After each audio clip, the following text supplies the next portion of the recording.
ملائے اعلیٰ نے ایک آواز گونجی، تمام عرش کے بسنے والوں نے اس آواز پر خاموشی اختیار کی۔ آواز آ رہی تھی، ہم مٹی سے ایک بشر بنانے والے ہیں۔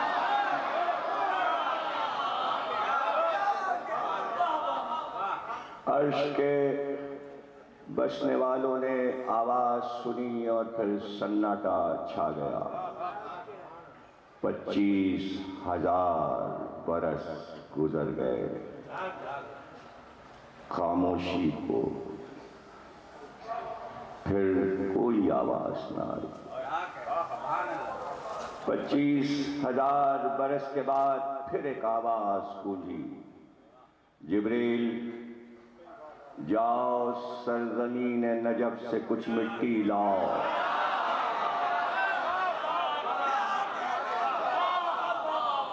اس مٹی کو فرات کے پانی سے گوندو اور جیسے جیسے ہم بتائیں ایک پتلا تیار کرو۔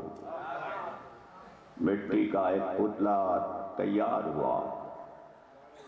جب مٹی کا پتلا تیار ہوا، کہا اسے سوکھنے کے لیے اس شاہراہ پر ڈال دو جہاں سے ملائکہ گزرتے ہیں۔ اس چوراہے پر اس مٹی کے پتلے کو ڈال دیا گیا، یہاں تک کہ وہ خشک ہو کر کھنکھنانے لگا، اور پھر 25,000 برس گزر گئے اور اس چوراہے پر وہ پتلا پڑا رہا۔ ادھر سے جب ملائکہ گزرتے تو ادب سے اس کا احترام کرتے کہ اسے اللہ نے بنایا ہے اور ضرور اس کے پیچھے کوئی بڑا مقصد ہے جس لیے اسے بنایا گیا ہے۔ لیکن جب ابلیس ادھر سے گزرتا تو اسے ٹھوکر مارتا ہوا جاتا۔ اللہ اس کے غرور کو دیکھ رہا تھا۔ 25,000 برس کے بعد آواز آئی، ہم اس میں روح پھونکنے والے ہیں۔ جیسے ہی ہم اس میں روح پھونکیں سب سجدے میں گر جانا۔ ادھر اللہ کا حکم ہوا اور اس میں روح داخل ہونا شروع ہوئی۔ پیروں سے روح چلی، پیروں میں جان آئی، سینے میں جان آئی، ہاتھوں میں جنبش ہوئی، یہاں تک کہ چہرے کی طرف روح چلی۔ جیسے ہی چہرے تک آئی، آدم نے آنکھیں کھول دی۔ آنکھوں کا کھلنا تھا کہ سب سجدے میں گر گئے، لیکن ابلیس اکڑا ہوا رہا اور اس نے سجدہ نہیں کیا۔ آواز آئی، تو نے سجدہ کیوں نہیں کیا؟ کنت من العالین، کیا تو عالین میں سے ہو گیا جو تیری پیشانی نہیں جھکی؟ بے اختیار اس نے آواز دی، میں تیری توحید کو ماننے کو تیار ہوں، میں تجھے ایک ماننے کو تیار ہوں، میں تیری عبادت کرنے کے لیے تیار ہوں، لیکن اس کے آگے سر نہیں جھکاؤں گا، اس لیے کہ اس کو مٹی سے بنایا اور مجھ کو آگ سے بنایا، میں اس سے افضل ہوں۔ جواب میں کچھ نہیں کہا گیا کہ مٹی افضل ہے یا آگ افضل ہے۔ ایک بار آواز آئی، نکل جا میری محفل سے۔ کہتے ہیں جیسے ہی آواز آئی نکل جا، قرآن، تفسیر، حدیث، معصومین کہتے ہیں کہ اسی وقت مسخ ہو گیا، مسخ ہو گیا۔ مسخ ہونے کو کہتے ہیں ابلیس، اس لیے کہ جو علم کا چولا اس پہ چڑھا تھا وہ اتر گیا۔ جب علم چھنتا ہے تو ابلیس بنتا ہے۔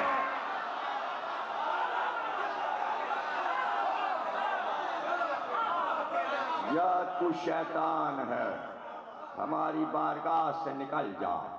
جاتے جاتے اس نے آواز دی، میں نے اتنے برس تیری عبادت کی ہے اور سجدے کی، مجھ کو کچھ چاہیے، مجھے عطا کر۔ کہ کیا چاہیے؟ کہ مجھ کو عمر دے دے، مجھے قیامت تک کی عمر دے دے۔ آواز آئی، عمر دے دی لیکن وقت معلوم تک کی عمر دی۔ علم الہی میں جانتا تھا کہ اس کا وقت معلوم چھوٹا سا نہیں ہے، ورنہ تقاضا کرتا کہ عمر بڑھا دے۔ سمجھ گیا کہ عمر بڑی مل گئی، پھر کہا میں اس کو دیکھ سکوں، یہ مجھے دیکھ نہ سکے، میں اس کی نسل کو بہکاؤں، اور اتنا اذن دے، مجھے طاقت دے کہ میں دائیں سے بہکاؤں، بائیں سے بہکاؤں، پیچھے سے بہکاؤں، سامنے سے بہکاؤں، اور مجھ کو یہ قوت بھی دے کہ جب اس کی اولاد میں کوئی شوہر اپنی بیوی کے پاس جائے تو میں نطفے میں شریک ہو کر اندر داخل ہو جاؤں، تو صرف حلال زادے جو پیدا ہوتے ہیں وہ عقد سے ہوتے ہیں۔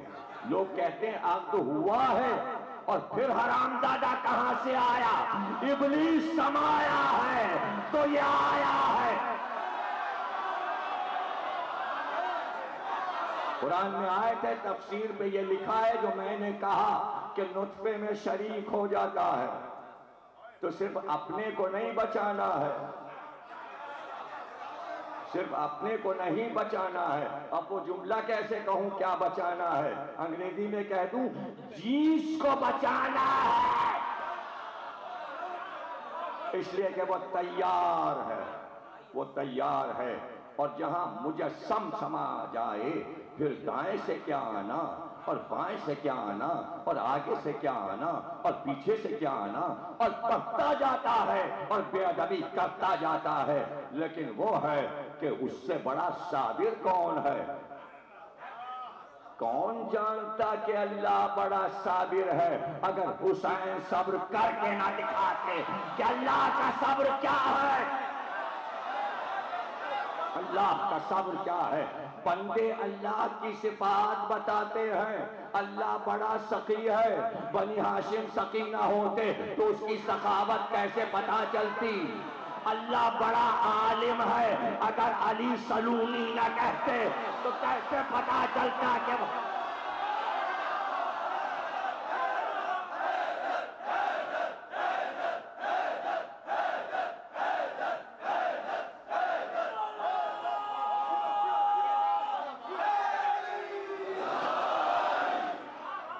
کیسے پتا؟ بندوں نے آ کے صفات الہی کو سمجھایا۔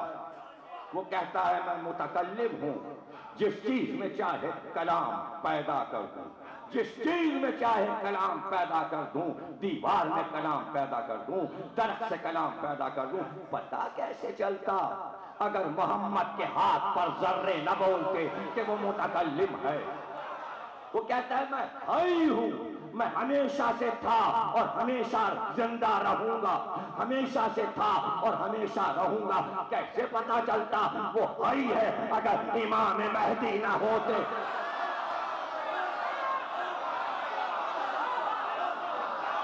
اس کے صفات، اللہ اپنے صفات بندوں کو عطا کر کے بھیجتا ہے تاکہ توحید سمجھ میں آئے۔ آپ کہتے ہو یہ نہ پڑھو، یہ نہ پڑھو، یہ نہ پڑھو، تو توحید کے راستے بند کیے جائیں، اللہ پھر کسی کے سمجھ میں نہیں آئے گا۔ ارے جہاں اللہ کی صفات والے بندے نہ تھے وہاں تک اللہ سمجھ میں نہیں آیا، اللہ سمجھ میں نہیں آیا۔ وہ اکڑ اکڑ کے اللہ سے کہہ رہا تھا میں اس کی نسل کو اغوا کروں گا، میں لے جاؤں گا، سب میری طرف آ جائیں گے، میں ان کی آنکھوں میں بازاروں کی چکا چوند کر دوں گا، میں اتنے بازار بنا دوں گا کہ یہ تیری یاد کو بھول جائیں گے۔ کہتا جاتا ہے کیا کیا کروں گا، اپنا پلان بتا رہا ہے، لیکن اللہ اپنا پلان نہیں بتاتا۔ جب سب کچھ کہہ چکا شیطان تو ایک ہی جواب دیا، جا بہتا، جسے جسے بہتاتا جائے گا میں جہنم کو بھرتا جاؤں گا، میں جہنم کو بھرتا جاؤں گا۔ جو تیرا ہو گیا وہ جہنم میں جائے گا، بنائے ہوئے تیرے بندے بچائے گا نہیں، شیطان سے بچائے گا نہیں، کہ نہیں جو اس کا ہو گیا اسے جہنم میں ڈال دوں گا۔ اسی لیے تو میں بھیج رہا ہوں 14 معصوم کو کہ جو ان کے ہو جائیں گے وہ ہمارے ہیں۔ اب قیامت تک فیصلہ، جو 14 معصوم کے وہ اللہ کے، جو شیطان انہیں جہنم میں جانا ہے،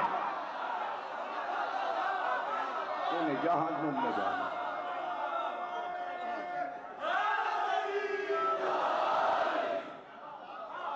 اس کو مٹی سے بنایا، مجھے آگ سے بنایا، کہ تو صحیح جو مٹی پہ سجدہ نہ کروا دوں۔ جواب کچھ نہیں دیا اللہ نے کہ مٹی افضل ہے یا آگ افضل ہے۔ کربلا کی خاک کو خاک شفا بنا کر کہا اب بتا مٹی افضل ہے یا آگ افضل؟ خاک شفا دلیل توحید ہے۔ آپ سمجھ رہے ہو خاک شفا پہ سجدہ کرنا حرام ہے؟ ارے حرام یہ ہے کہ ذہنوں کو اللہ کو سمجھنے نہ دو۔ شیطان نے کہا تھا مٹی افضل ہے، افضل نہیں ہے، آگ افضل ہے۔ اللہ نے مٹی کو افضل کیا کہ خاک شفا ہے، شفا مٹی شفا دیتی ہے، آگ میں شفا نہیں ہے، مٹی میں شفا ہے، مٹی میں شفا۔ ہاں جانے پچھتایا تھا یا محمد کی بارگاہ کی رونقیں دیکھ کر حسد میں جل گیا تھا۔ ہر نبی کی بارگاہ میں پہنچا، آدم کے پاس پہنچا، آدم کا دشمن ہو گیا، نوح کی کشتی کے پاس پہنچا، ابراہیم کے پاس پہنچا، اسماعیل کے پاس پہنچا، پتھر مار مار کے بھگایا اسماعیل نے، 3 بار آیا رخ بدل بدل کے۔ ابراہیم نے کہا اس کی شبیہ بنا کے لگاؤ اور پتھر سے پتھر کو مارو، تو ابھی بھی مکے میں اس کی شبیہیں کھڑی ہیں تاکہ اس کو مارا جائے اور انسان اس سے نفرت کریں۔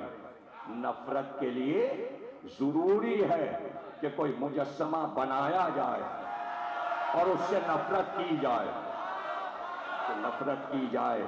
یحییٰ کے پاس آیا، زکریا کے پاس آیا، عیسیٰ کے پاس آیا، کئی بار ملاقات ہوئی عیسیٰ سے۔ راستے میں گدھے لیے جا رہا ہے سامان لادے ہوئے، عیسیٰ رک گئے، کہاں جاتا ہے ابلیس؟ یہ کیا لادا ہے گدھے پر؟ کہا حسد لدا ہوا ہے۔ کہا کہاں لے کے جا رہا ہے؟ کہا مولویوں میں بانٹوں گا۔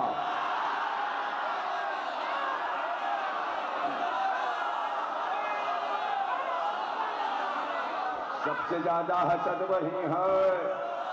تو اب جب ہر نبی کی بارگاہ میں پہنچ چکا، انبیاء پہچانتے ہیں، تو اب اس کو یہاں بھی آنا تھا، لیکن یہ بارگاہ بہت بڑی تھی، یہاں دلیلیں لے کے نہیں آ سکتا تھا، یہاں تو سر جھکا کے آنا پڑے گا۔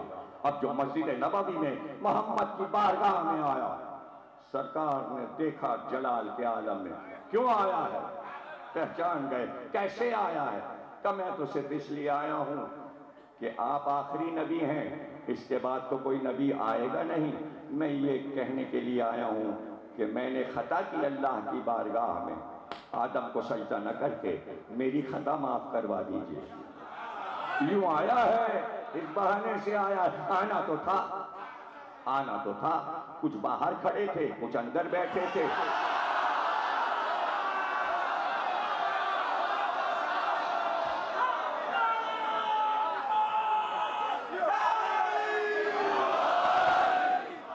جہاں خطا معاف ہو جائے گی، آدم کی قبر پر جا اور جا کے آدم کی قبر پہ سجدہ کر لے، تیری خطا معاف ہو جائے۔ کتنا آسان بتا دیا۔ سرکار نے آدم کو سجدہ نہیں کیا تو اب قبر پہ جا کے سجدہ کر لے، خطا معاف ہو جائے گی۔ چلا کسی سے ملاقات ہوئی، اس نے بھی پہچانا، اس نے اس کو پہچانا، اس نے کہا کہاں جاتا ہے؟ کہ سرکار نے ہمیں بتا دیا کہ آدم کی قبر پہ اگر سجدہ کر لو تو خطا معاف ہو جائے گی۔ کہ کیا ہو گیا ہے تجھ کو؟ اتنی محنت کر چکا، لاکھوں کروڑوں کو بہکا چکا، ان کا کیا ہوگا؟ ارے ان کا تو ہیرو ہے، اپنی ہیرو ورشپ کیوں برباد کر رہا ہے؟ جا اپنا کام کر، شیطان سب کو بہکائے، یہ شیطان کو بہکائے۔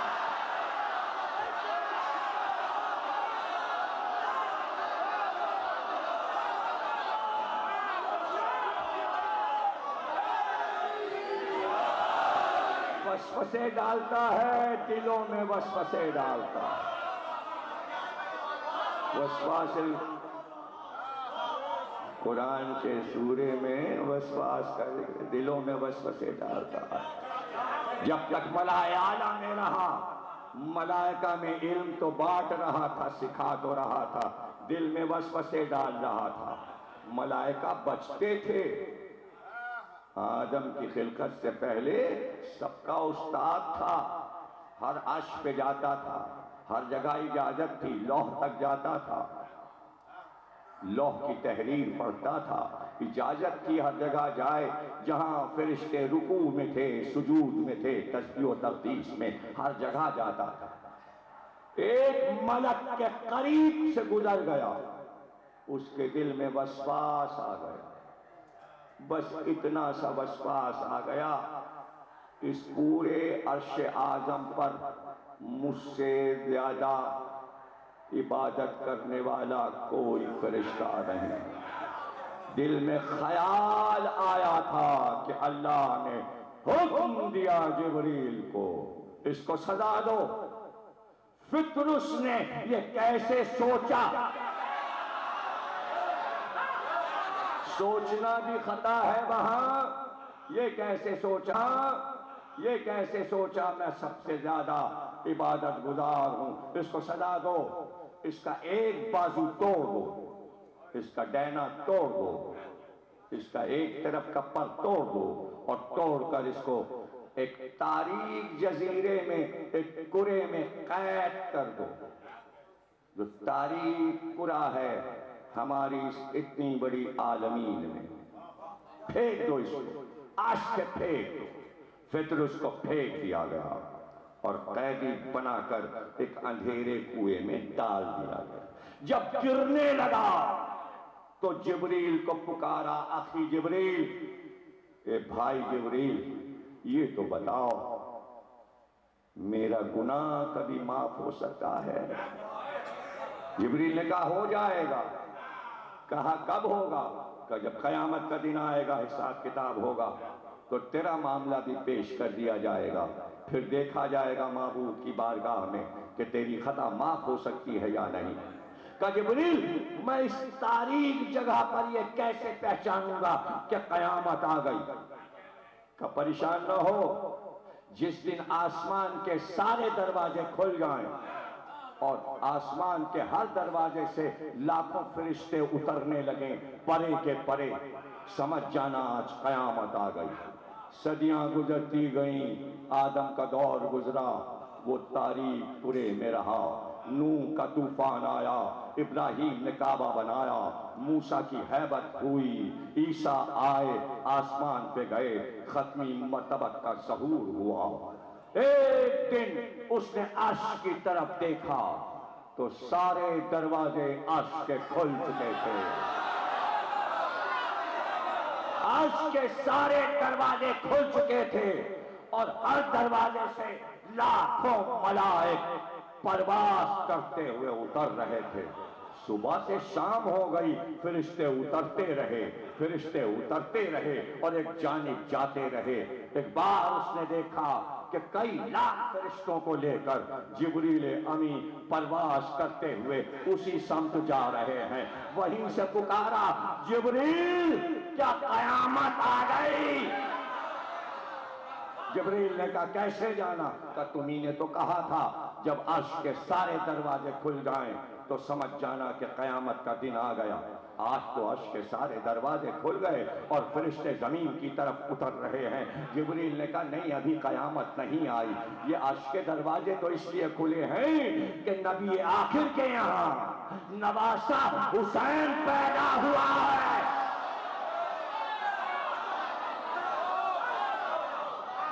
یہ سب عرش کے بسنے والے مبارکباد دینے کے لیے رسول خدا کے پاس جا رہے ہیں، آخری نبی کے پاس جا رہے ہیں۔ آواز دی جبریل کیا میں بھی چلوں تمہارے ساتھ؟ یہ تو خوشی کا موقع ہے۔ جبریل نے معبود سے پوچھا کیا اذن ہے اسے ساتھ لے جاؤں؟ اللہ نے حکم دیا جبریل کو لے جاؤ، پطرس کو بھی ساتھ لے جاؤ۔ جبریل نے ٹوٹے ہوئے ڈینے کے ساتھ اپنے پروں سے پطرس کو سنبھالا اور اسے لے کر پرواز کی اور مدینے میں محلہ بنی ہاشم میں اترے۔ اذن ہوتا تھا تب فرشتے اندر جاتے تھے۔ جبریل نے کہا پطرس ٹھہر جا، تو خطا کار ہے، جب تک بارگاہ محمدی سے اذن نہیں ملے گا تو اندر نہیں جا سکتا۔ جبریل گئے، سلام کیا، مبارکباد دی اور اس کے بعد کہا یا رسول اللہ آپ نے سنا ہوگا ایک خطا کار ملک ہے پطرس جسے کرے میں قید کر دیا گیا تھا، وہ بھی میرے ساتھ خوشی میں آیا ہے، وہ مبارکباد دینا چاہتا ہے۔ تو مسکرا کر کہا بلاؤ، اس کو بھی بلاؤ۔ اب میری طرف دیکھتے رہنا اور ایک ایک لفظ غور سے سننا ورنہ بات سمجھ میں نہیں آئے گی۔ جب حسین پیدا ہوئے تو زہرا کی گود سے لے کر ایک ننھا سا جھولا پہلے سے تیار تھا جس میں حسن جھول چکے تھے، اس جھولے میں حسین کو لٹا دیا گیا۔ اس جھولے میں حسین کو لٹا دیا گیا، لیکن جب جھولے میں لٹائے جاتے تھے نبی کو چین نہیں آتا تھا، کچھ دیر کے بعد توڑ کر پھر گود میں اٹھا دیتے، سینے سے لٹاتے اور لے کر ٹہلنے لگتے اپنے حجرے میں، اور فرشتے آتے جاتے اور مبارکباد دیتے جاتے۔ یہ وہ لمحہ تھا جب جبریل آئے کہ ابھی نبی نے حسین کو جھولے سے اٹھا کر سینے سے لگایا تھا۔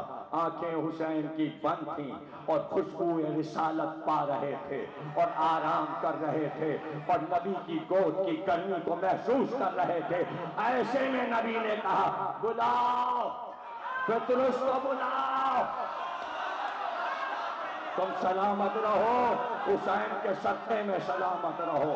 ایک بار لرزتا ہوا، آنکھ سے آنسو بہاتا ہوا بارگاہ نبوی میں داخل ہوا کہ سرکار نواسہ مبارک ہو، خطا کار ہوں، کیا اس نواسے کی ولادت کے صدقے میں پطرس کی خطا معاف ہو سکتی ہے؟ جیسے ہی پطرس نے یہ کہا بختیار نبی نے کہا وہ دیکھ حسین کا جھولا سامنے ہے، حسین کا جھولا سامنے ہے، جا اپنے ٹوٹے ہوئے پر کو حسین کے جھولے سے مل لے۔ دوڑتا ہوا گیا اور ٹوٹا ہوا پر حسین کے جھولے سے ملا، جیسے ہی ملا کلیاں پھوٹی، پر بڑھے، دیکھتے ہی دیکھتے بازو بڑھا، اب جو بازو بڑھا دیکھ کے رونے لگا۔ حسین کی بارگاہ میں آنسو آ ہی جاتے ہیں، چاہے خوشی کا موقع کیوں نہ ہو۔ ایک بار بازو کو پھیلایا، میری طرف دیکھنا، اس کے بعد دوسرا بازو پھیلایا، آہستہ آہستہ دونوں بازوؤں کو قریب لانا شروع کیا، قریب لانا شروع کیا۔ جب قریب لایا دونوں پروں کو ملا دیا، ملا کر کبھی دائیں دیکھا کبھی بائیں دیکھا۔ نبی نے کہا کیا دیکھتا ہے؟ کہا ایک اللہ کا عطا کیا ہے، ایک حسین کا عطا کیا، میں دیکھ کوئی فرق تو نہیں آیا ہے۔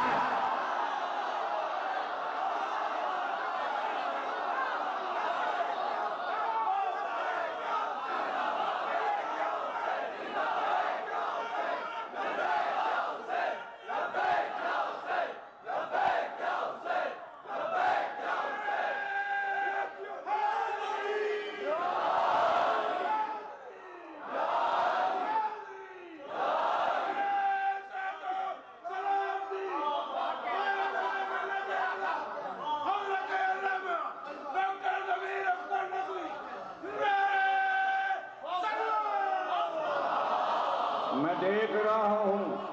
نبی نے کہا کیا دیکھا؟ کہ کوئی فرق نہیں ہے، جیسا اللہ کا عطیہ ہوتا ہے ویسے ہی حسین کا عطیہ ہوتا ہے، تو پریشانی کیا ہے؟ چاہے اللہ سے مانگو یا حسین سے مانگو.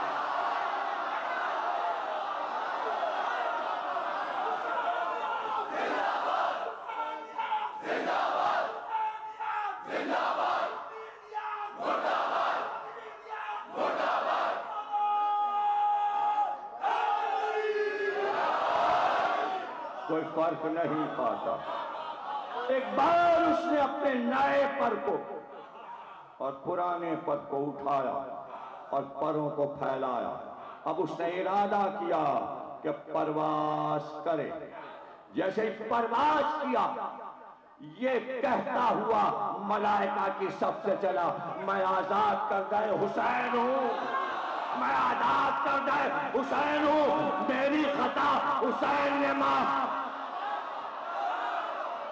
حسین نے معاف. یاد رکھنا، حسین کی بارگاہ میں اگر کوئی خطائیں معاف کر لے اور حسین کہتے معاف کر دیا تو گویا خدا نے معاف کر دیا.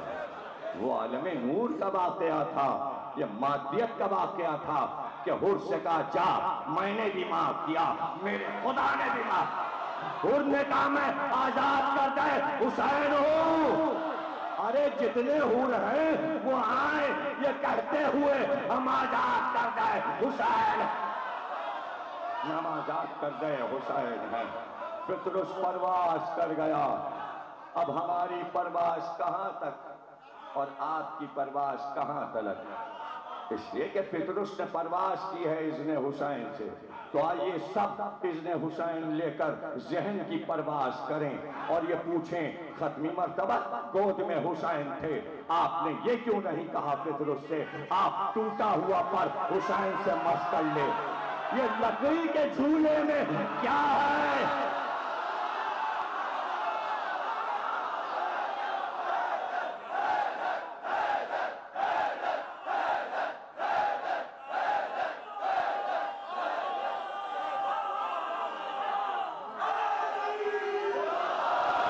لکڑی کے جھولے میں کیا تھا کہ آپ نے کہا جھولے کے پاس جاؤ، جھولے کے پاس جاؤ، تاکہ سرکار سنت بنانا چاہتے تھے کہ آنے والی صدیوں میں کچھ محبت کرنے والے جھولے سے لپٹ کے دعا مانگے تو حرام نہ ہو جائے. جھولے کے پاس. ہاں سائنس کا دور ہے، کتنا ذہن پرواز کرے گا. سائنس نے بجلی ایجاد کی، بجلی ایجاد ہوئی، دیکھتے ہی دیکھتے ساری دنیا میں پھیل گئی، پاکستان میں کم ہو گئی، گاؤں اور دیہاتوں میں بھی پہنچ گئی، مگر یہاں خاتمے پر ہے، ملتی نہیں ہے. یہ تو حسین کے صدقے میں تھوڑی سی ملی ہوئی ہے. بڑی مہربانی ہے بجلی چوروں نے بجلی آنے دی ہے. بجلی ایجاد ہوئی تو اس کی تھیوری بن چکی تھی، بڑے بڑے بلب جلیں گے 1000 پاور تک کے، سینکڑوں بلب جل جائیں گے، بجلی کے تار تمہارے گھر میں آئیں گے، لیکن ایک جگہ میٹر لگا ہوگا.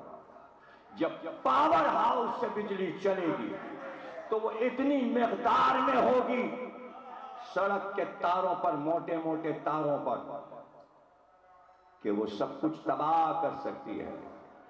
لیکن تمہارے گھر کو، تمہارے محلے کو جو بجلی ملے گی وہ کٹ آؤٹ کے اندر ایک تار ہوگا جسے فیوز تار کہتے ہیں. وہ تار کتنا باریک ہے، بس اسے ترچھا کر کے لگایا اور کٹ آؤٹ لگایا اور بجلی اس مہین تار سے آ رہی ہے اور سارا محلہ جگمگا رہا ہے. پتا چلا جتنی کی ضرورت ہے اتنا ہی دیا جائے گا، ورنہ بلب پھٹ جائیں گے. حسین کے جھولے میں اتنا نور موجود تھا، اگر پطرس حسین کے قریب آتا